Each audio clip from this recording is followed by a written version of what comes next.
Abre tu Biblia en Josué capítulo 24, por favor, Josué capítulo 24. No hemos terminado de estudiar Timoteo. La siguiente semana vamos a tomar Timoteo. Nos quedan 2 estudios más de la carta de Timoteo, pero el día de hoy quiero hablarte de uno de los episodios más significativos que podemos encontrar en la historia de cómo Dios introduce a su pueblo y da sus primeros pasos en una tierra que, y esto es lo que me vuela la cabeza, ¿verdad? En una tierra que desde la eternidad Dios había diseñado para que su pueblo habitara y fuera testigo de lo que solo Dios podía hacer por ellos, con el llamado de ser de este pueblo una nación santa, una nación diferente al resto de las naciones, una nación que el resto de naciones iban a voltear a ver y se iban a asombrar y se iban a maravillar y iban a alabar a Dios por el Dios de ese pueblo. Ese era el propósito o el por qué Dios había llamado a este pueblo, y sin duda algo de lo cual podemos descansar el día de hoy tú y yo es en la promesa de que no importa lo difícil, no importa lo complicado, no importa lo incierto que sea el camino que tenemos por delante, que no importa lo complicado, que no importa lo incierto, que no importa lo difícil que vaya a ser tu 2023, Dios siempre estará con nosotros peleando la batalla que tenemos por delante. Anoche en un tono sarcástico le decía a mi esposa feliz año nuevo, ¿verdad? Y ya pasaron, ¿cuántos? Una semana del año nuevo, pero acostados ya, y yo pensando le decía, amor, feliz año nuevo.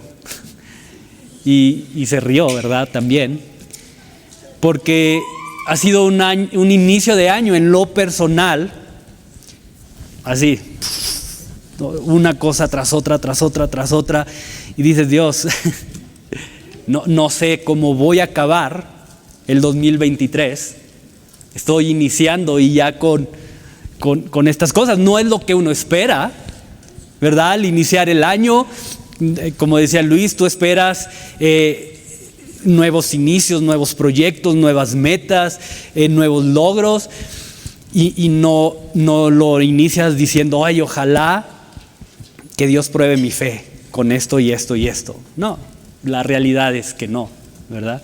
Pero no importa, o a pesar de eso, Dios siempre está con nosotros peleando nuestras batallas, y tienes que saber esto: si Dios es quien pelea tu batalla, si tú te quitas de en medio, si mueres a ti mismo y permites que Dios sea quien pelee tus batallas, la victoria es segura. Y eso me queda claro. Sí, ha sido un inicio de año complicado, pero tengo esta certeza: si permito que Dios pelee mis batallas, la victoria es segura. Y justo esto es lo que va a experimentar el pueblo durante los años que estuvieron avanzando en la conquista del territorio. Y solo piensa un poco en esto, pero con cada victoria, si conoces un poco la historia de cómo el pueblo de Israel llega a conquistar este territorio que Dios había preparado para ellos, que los había prometido, que los había sacado de Egipto para llevarlos a este territorio, sabes que el pueblo tuvo que luchar diferentes batallas, diferentes momentos de guerra, ¿no? Y llegaron a Jericó, a una de las ciudades más seguras, en el sentido de que era muy difícil que alguien pudiera conquistar este territorio por el nivel de seguridad con el que contaban. Y Dios le dice, ok, mira, tu primer lucha es contra Jericó, pero ¿qué crees? No vas a luchar, o lo primero que tienes que hacer Va a salir fuera de toda lógica, fuera de todo orden. Vas a ponerte a marchar 7 veces alrededor de la ciudad. Y cuando yo te indique que grites, gritas. Y las murallas de esa ciudad van a caer, esas murallas que en teoría son impenetrables, esas murallas que en apariencia son inconquistables, yo voy a hacer que sean conquistables. Y con cada victoria, con cada paso que el pueblo daba en la conquista de ese territorio, llegaba también una invitación para reenfocar la mirada del pueblo y para poder aprender a confiar con mucho más fuerza en ese Dios que los había llevado hasta ese punto.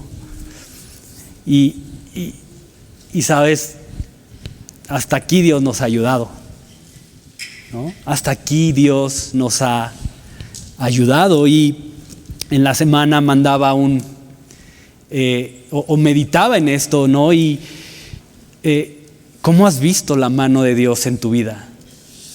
Y creo que si nos pusiéramos a contar cada uno de nosotros cómo hemos visto la mano de Dios en nuestra vida en diferentes momentos, sin duda, como dice Juan, ¿verdad? El Evangelio de Juan, no cabrían los libros en el mundo para relatar cómo hemos visto la mano de Dios obrando en nuestras vidas en diferentes momentos. Y entonces el capítulo 24 nos narra no solamente el final de la historia de la conquista del pueblo de Israel sobre este territorio, sino que además es el cierre del liderazgo de Josué, que literalmente es un hombre ya cansado, un hombre ya grande, un hombre ya con arrugas en su piel, ¿no? Un hombre quizá ya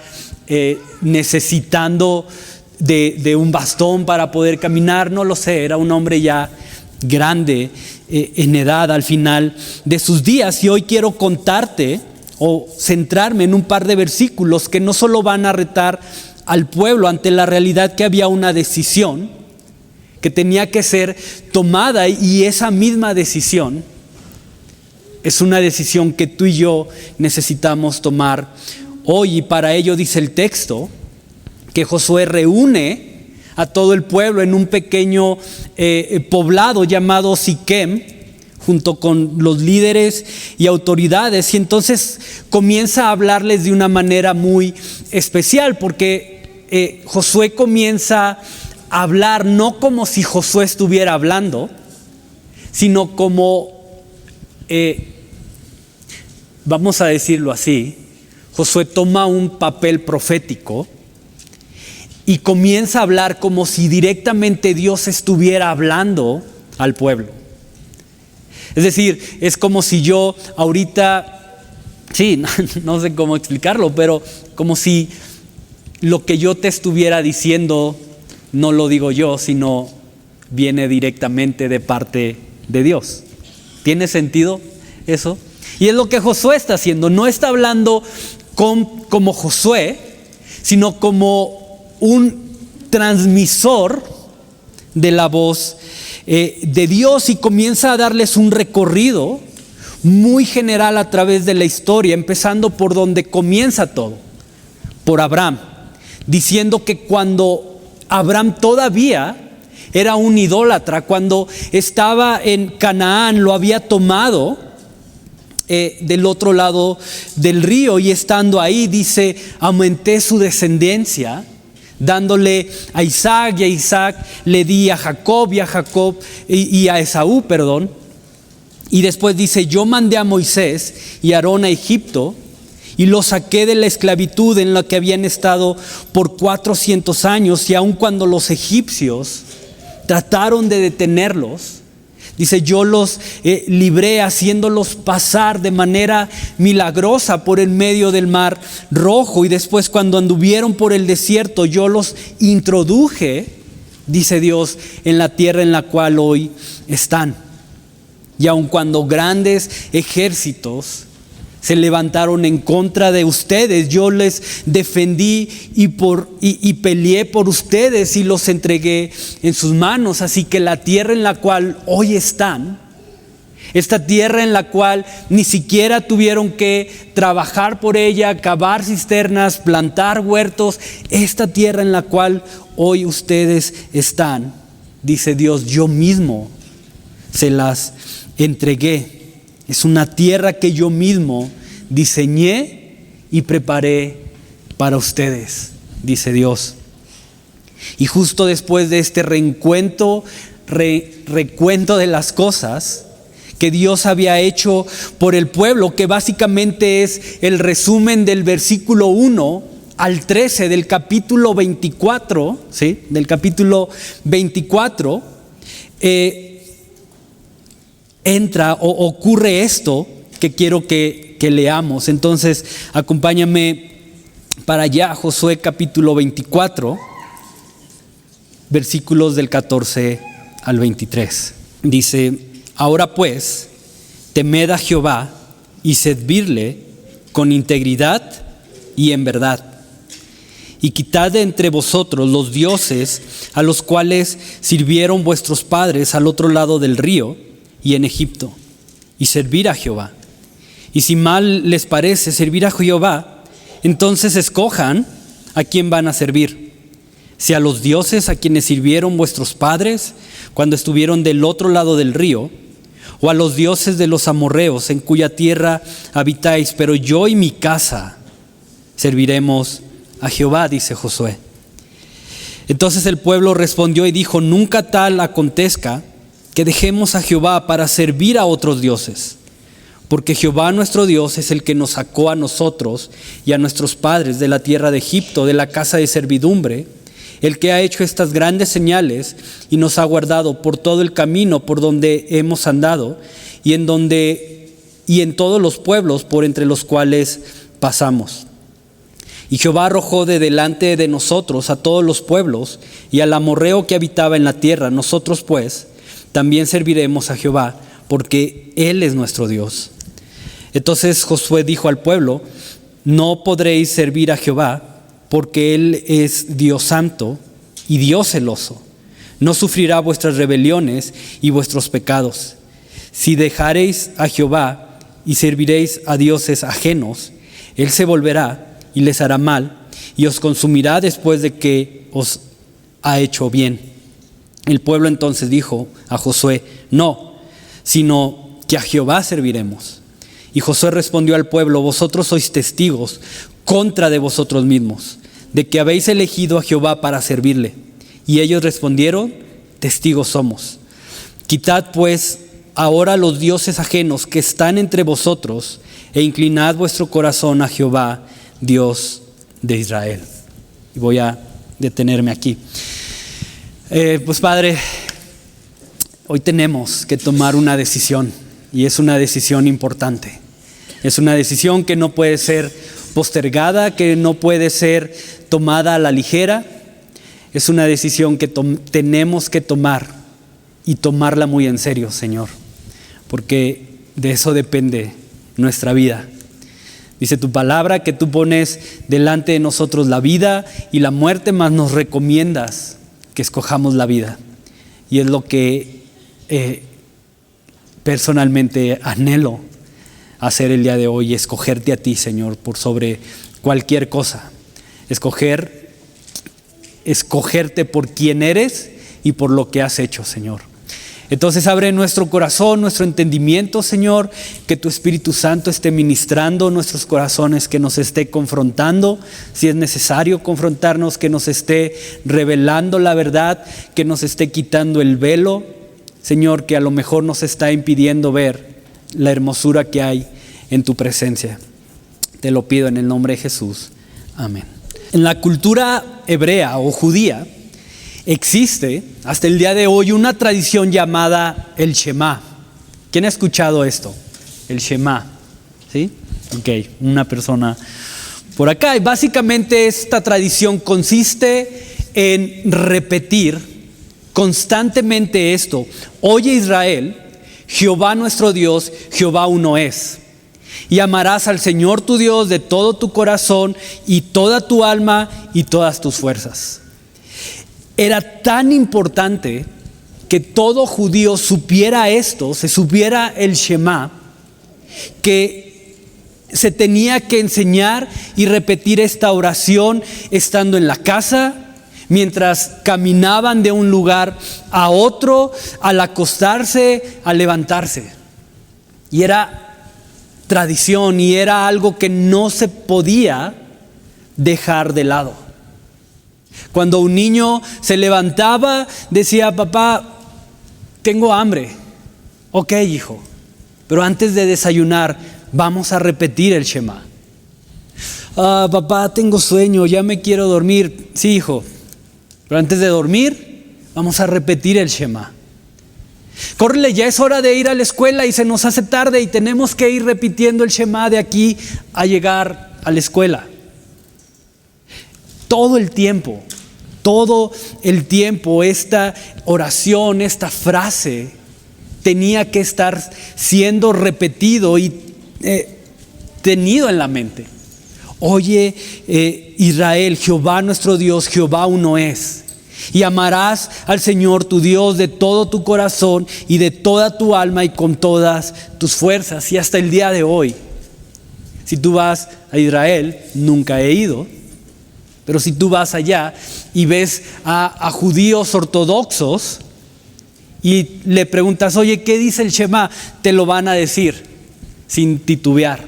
Digo, yo lo tengo que voltear a ver, pero ellos ya es algo que traen en su mente.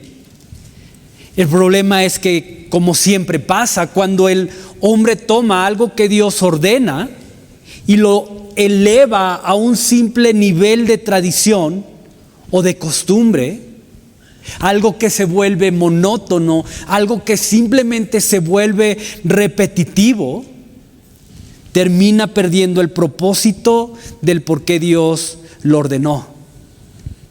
Porque tradiciones no tienen la capacidad de cambiar corazones. Tradiciones no tienen la capacidad de cambiar corazones. Es que vamos a la iglesia, es que hacemos esto, es que sí, pero es una tradición y eso no tiene el poder de cambiar nada. Es que nos ponen a repetir el versículo a la hora de comida y cada uno ponga el don que Dios, y lo repetimos, y ya algunos sin voltear a ver el pizarrón porque ya. Pero eso no tiene el poder de cambiar tu corazón. Digo, está bien, no estoy diciendo que está mal. Peor sería estar repitiendo otras cosas. Por lo menos ya tienes algo de palabra en tu mente, pero está aquí, ¿sabes? Y entonces algo que estaba diseñado para señalar, para apuntar a lo grande, a lo misericordioso, a lo amoroso, a lo único de ese Dios, como lo era el Shema, terminó siendo reducido a algo que simplemente no tenía fuerza para penetrar profundamente en el corazón del pueblo y mucho menos producir un cambio interno. Y quiero que medites en esto, porque entre más conoces a Dios, entre más conoces su carácter, en esa misma proporción vas a ir conociendo tu propio corazón y entendiendo lo mucho que le necesitas a Él, controlando y dirigiendo cada aspecto de tu vida. Y es eso. Y por eso te ponemos a repetir un versículo. Y por eso oramos antes de tomar los alimentos. Y por eso oramos y tenemos devocional antes de iniciar clases. Porque queremos que conozcas a Dios, su carácter, quién es Él, lo que Él ha hecho, sus promesas. para que en medida de eso, para que en proporción a eso conozcas también tu propio corazón y lo mucho que tú y yo necesitamos que Él controle y dirija cada aspecto de nuestras vidas. Y ojo con esto, porque entre más consciente tú y yo somos de la necesidad que tenemos de Él, entre más consciente eres de lo frágil, de lo fácil que puede ser seducido y arrastrado por el pecado, entre más consciente eres de eso, más cercano y dependiente vas a ser de Dios. Y entonces, aunque todo judío, así como muchos de nosotros nos hemos convertido en expertos, conocedores y recitadores del Shema, su corazón, como dice Josué aquí, estaba realmente lejos de vivir lo que tanto y tanto repetían. Su corazón estaba lejos. Esta semana hablaba con un amigo y lo oyes hablar y no estoy criticando a este amigo, pero lo oyes hablar y te maneja versículos y sí te dice lo que Dios ha hecho y lo que aprendió y da consejos bíblicos, ¿no? Y te exhorta y te dice, oye, pero Dios es esto, ¿por qué entonces los cristianos hacen eso? Y wow. Yo digo, a veces quisiera saber lo que este amigo sabe, pero está perdido. y es eso, que se convirtió en un experto recitador, en un experto conocedor de la Biblia, pero no vive lo que tanto sabe y yo no estoy en peligro de caer en eso, ¿verdad? Entonces tenemos que tener cuidado. ¿Dónde está nuestro corazón hoy? Por eso la exhortación de Josué justo al final de sus días es, hey, escojan, ¿qué van a hacer? O sirven a Dios, y ojo, no nomás dice sirven a Dios o sirven a otros dioses, dice o sirven a Dios con integridad y en verdad. Versión Quique 2023, o lléguenle, ¿no? O sirven a los dioses que literalmente vienen cargando, que además son una herencia de sus padres. Pero elijan, dice Josué, y elijan con cuidado, porque la decisión que hoy tomen, para bien o para mal, va a traer sus consecuencias. Elijan con cuidado, porque lo que elijan va a traer una consecuencia positiva o negativa para sus vidas. Y este es otro punto. Mira lo que dice versículo 15. Y si mal os pareciere servir a Jehová, escoge hoy a quién servir, si a los dioses a quienes sirvieron vuestros padres cuando estuvieron al otro lado del río, ¿no? A los dioses que sirvieron vuestros padres. Y ahora esta generación estaba adorando. Entonces, como padres, ¿qué herencia estamos dejándole a nuestros hijos? ¿Qué dioses? Y a lo mejor, y no me refiero a dioses de una figura, sino ¿qué le estamos dejando a nuestros hijos? ¿Qué es aquello que les estamos dejando como herencia? Y lo hablábamos semanas atrás. Pero el cómo ellos adoren a Dios va a ser un reflejo de mi adoración como padre. Entonces, ojo con eso. Ahora quiero que medites en esto, porque esta postura El hecho de que Josué le diga al pueblo, escojan qué van a hacer, o adoran a Dios o adoran a esos dioses, me habla de la plenitud que hay en Dios mismo. Es decir, Él no hace las cosas porque necesite algo de nosotros. No hay necesidad alguna en Dios. Dios es pleno, satisfecho en sí mismo.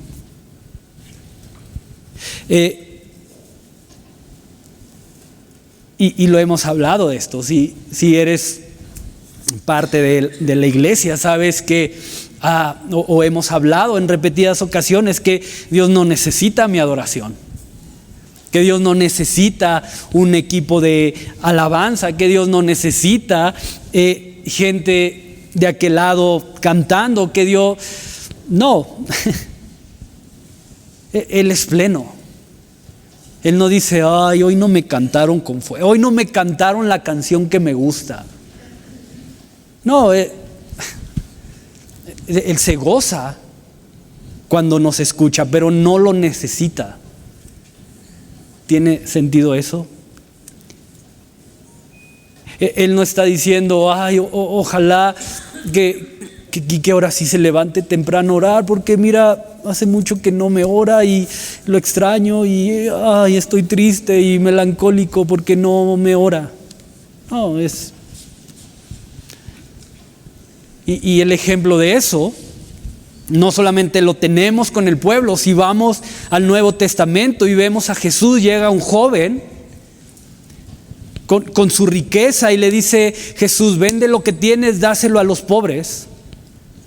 El joven no quiso y se fue.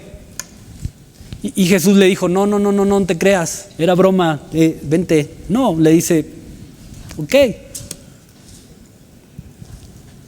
Y Dios no nos necesita, ¿sabes? Y no sé tú, pero personalmente eso es como combustible, eso es como fuego para mi orgullo, saber que Dios es Dios conmigo o sin mí. Que Él es Dios en todo tiempo, que no importa cuánto me esfuerce por ignorarlo, creyendo que yo tengo el poder y el control de mi vida, Él simplemente está en su trono, dirigiendo, gobernando de manera soberana.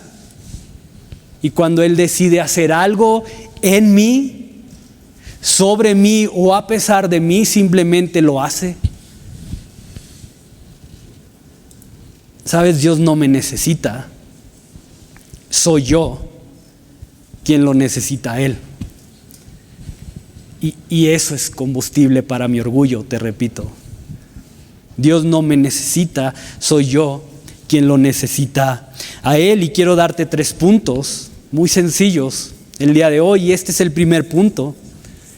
No sé si está por ahí. Sí, Dios no me necesita, soy yo quien lo necesita a Él, porque Él es el dador de la vida. Él es quien mi alma sedienta necesita para sentir descanso. Él es quien sana mis heridas cuando he sido lastimado, cuando he sido herido. Él es quien puede transformar lo que es necesario transformar en mí para poder vivir con libertad y paz y tranquilidad y propósito y sentido a mi vida. Es Él. Dios no me necesita, soy yo. Eres tú el que lo necesita a Él. Y no es casualidad que antes de confrontarles y pedirles que tomaran una decisión, Dios a través de Josué les recuerda todo lo que había hecho por ellos en esos momentos, cómo los había librado de los egipcios, cómo los había cuidado por el desierto, cómo había abierto el Mar Rojo para que pudieran pasar, cómo les había provisto de alimento en el desierto, de calzado, de una nube que les cubría del sol en el día mientras caminaban por el desierto, de una columna de fuego durante la noche. Y quiero que medites en esto, porque en medio de lo que el pueblo está viviendo, en medio de esta confusión, en medio de esta indecisión, Dios no les exige que lo amen. No. Dios no les dice, ustedes son mi pueblo y me tienen que amar, porque son mi pueblo. Y ustedes me tienen que amar porque esta casa hogar es cristiana y me tienen que amar. No. Dios dice, ¿qué van a hacer? ¿Me van a amar o no?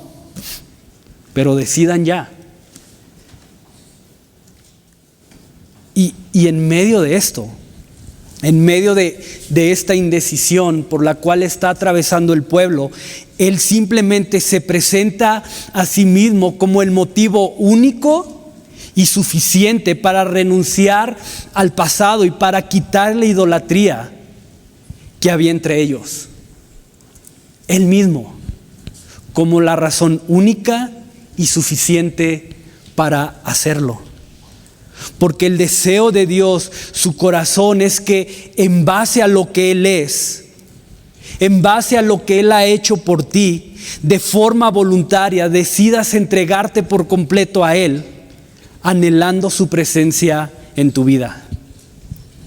Él. Dios no es político. Dios no es político en campaña que te dice, que se presenta y te dice, mira, si me sigues, te voy a quitar los problemas.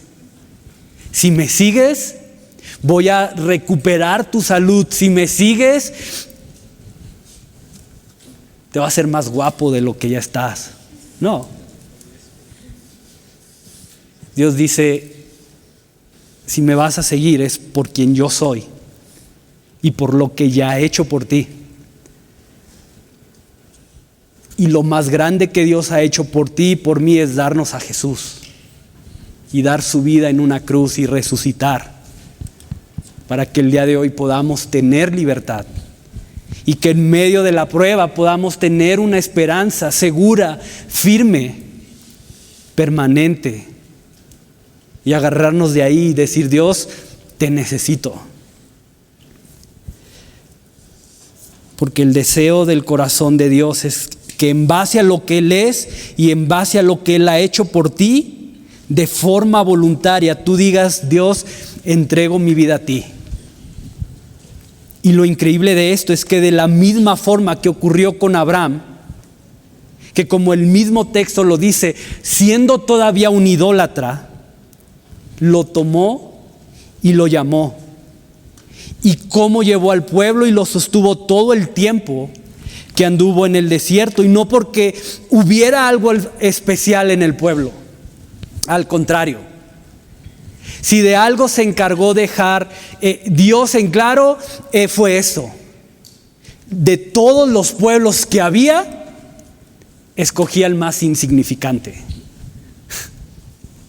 No los escogí porque vi potencial en este pueblo y yo sabía que este pueblo me iba a adorar, entonces por eso lo escogí. No. Dice, de todos los pueblos, al más insignificante, a ese tomé.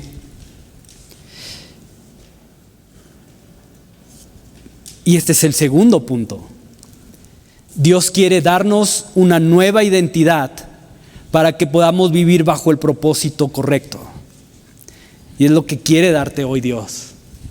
Una nueva identidad. La identidad de hijo amado, amada, para que puedas vivir bajo el propósito correcto. Yo necesitamos recordar, pero también celebrar que fue Dios quien dio no solamente el primer paso, sino fue Él quien dio todos los pasos que fueran necesarios para que pudiéramos encontrarnos con Él, aún sabiendo nuestro pasado, aún sabiendo de dónde venimos, aún sabiendo las cosas ocultas que hay en nuestro corazón, aún sabiendo las heridas. Dios dice, te quiero a ti. Te quiero a ti. Con tus heridas, con tu pasado, con tus fracasos, con tus derrotas, con tu orgullo, con tu vanidad, con tu temor. Sí, a ti. Y Dios nos toma y nos restaura y hace de nosotros algo hermoso. Pablo, en la carta que escribe a la iglesia en Roma, en el capítulo 5, dice que cuando todavía éramos pecadores, Cristo murió por nosotros. Cuando todavía éramos pecadores, Dios no se esperó a rescatarnos cuando demostramos que estábamos a la altura y que íbamos a ser buenos seguidores. Dios no murió, o Jesús no murió cuando merecía ser rescatado. Murió cuando lo único que le habíamos dado era la espalda y nuestro desprecio. Y sabes, la cruz es la demostración más grande de que Dios te ama con un amor inimaginable, incalculable e inmerecido. Eso anuncia la cruz, que Dios nos amó con un amor inimaginable, incalculable e inmerecido. Y muchos de nosotros, quizás sin darnos cuenta, otros con toda la intención, hacemos cosas para llamar la atención, para buscar, para ganarnos el amor de alguien. ¿Sabes? Ve a la cruz y ahí está ese amor que estás buscando, que estás anhelando recibir. Ahí está en la cruz, en Jesús. Y entonces la pregunta esta mañana es exactamente la misma. El reto es exactamente el mismo, porque Dios es el mismo. ¿A quién vas a entregarte por completo y a servir con integridad y en verdad? Y hasta el día de hoy, Dios sigue buscando quien le sirva con integridad y en verdad. Y si vas al Nuevo Testamento, la mujer samaritana, básicamente son las mismas palabras. Dios busca adoradores que le adoren en espíritu y en verdad.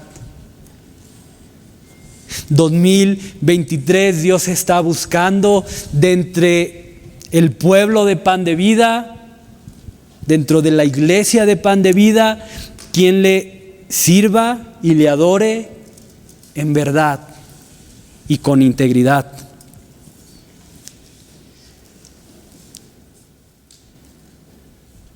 Entonces, ¿a quién vas a servir?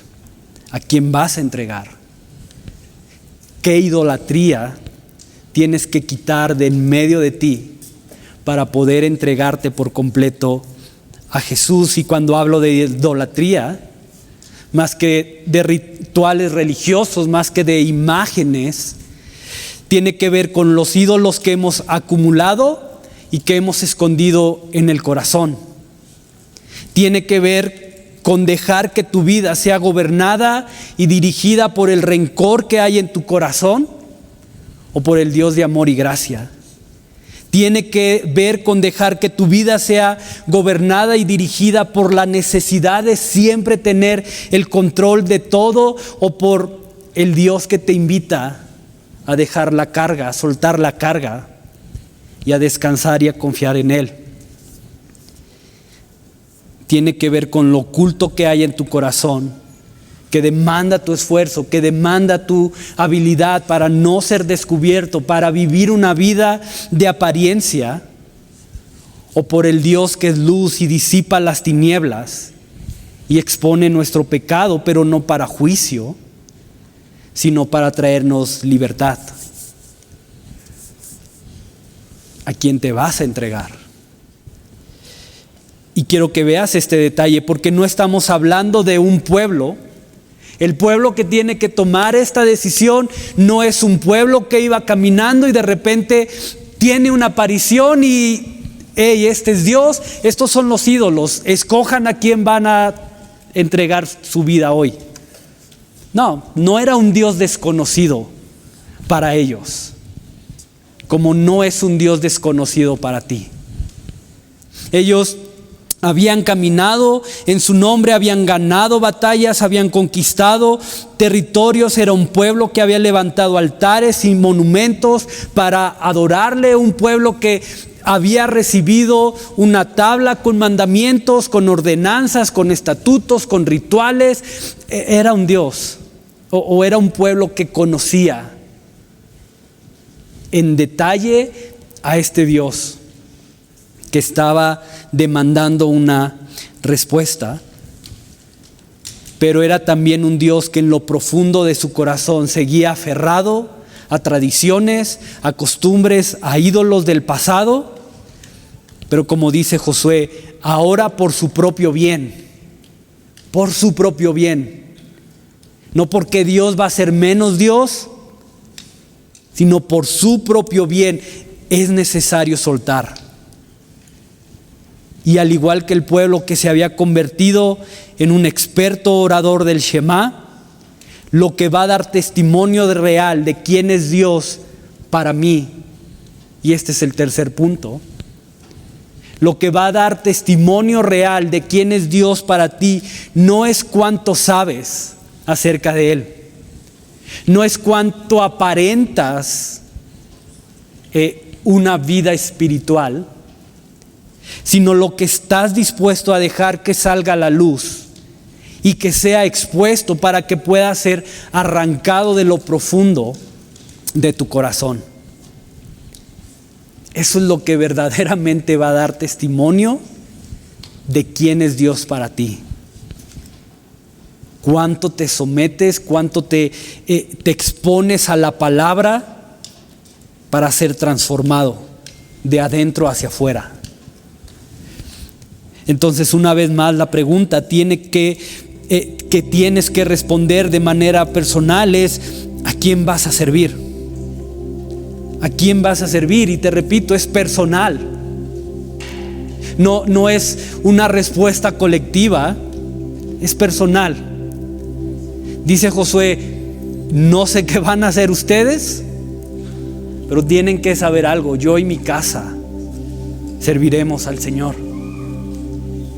Y mi oración es que más respuestas como estas sean escuchadas esta mañana. Que haya más: yo y mi casa serviremos a Jehová. Y no lo sé, probablemente lo quieres, ¿no? Y muchas veces has intentado amar y servir a Dios con integridad y verdad, pero como que siempre hay algo que termina interrumpiendo eso. Y le echas ganas y ok, vamos a empezar y otra vez, y ahí vas, y siempre pasa algo que termina desviándote de eso. Pero sabes, muchas veces vivimos más aferrados a nuestros fracasos pasados y a nuestra naturaleza, que olvidamos que Jesús vino para romper nuestra vieja imagen y bajo una nueva naturaleza poner sobre nosotros su espíritu.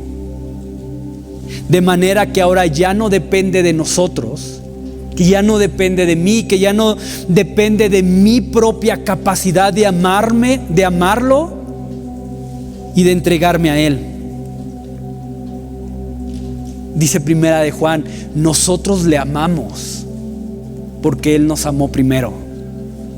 Nosotros le amamos porque Él nos amó primero. Y eso significa que si yo le puedo amar, no es por mí, sino porque he recibido ese amor eterno, ese amor incalculable, inimaginable, inmerecido. Y quiero dejarte con este salmo que escribió David en un momento de profunda necesidad. Puedes buscarlo en tu Biblia, si no va a estar ahí en la pantalla. Dice David: una cosa he demandado a Jehová, esta buscaré, que esté yo en la casa de Jehová todos los días de mi vida. Todos los días, sean días buenos, días malos, días mejores, días peores, todos los días, para contemplar la hermosura de Jehová y para inquirir o adentrarme en su templo. Entonces la pregunta una vez más es: ¿qué vas a decidir el día de hoy? Y tómate un momento mientras pasan el equipo de alabanza y ora a Dios y dile: Dios, yo y mi casa serviremos a Jehová. O dile: Dios, mira, no me molestes, déjame. Y te repito, Dios no, ay, por favor, no, mira, te prometo, no. No eres tú tú no rompes los mandamientos de Dios. Tú te rompes a ti mismo cuando decides romper esos mandamientos. Entonces es tu decisión. Y tómate un momento, y si tienes que ponerte a cuentas con Dios, hazlo. Si tienes que pedirle perdón, pídele perdón. Haz lo que tengas que hacer.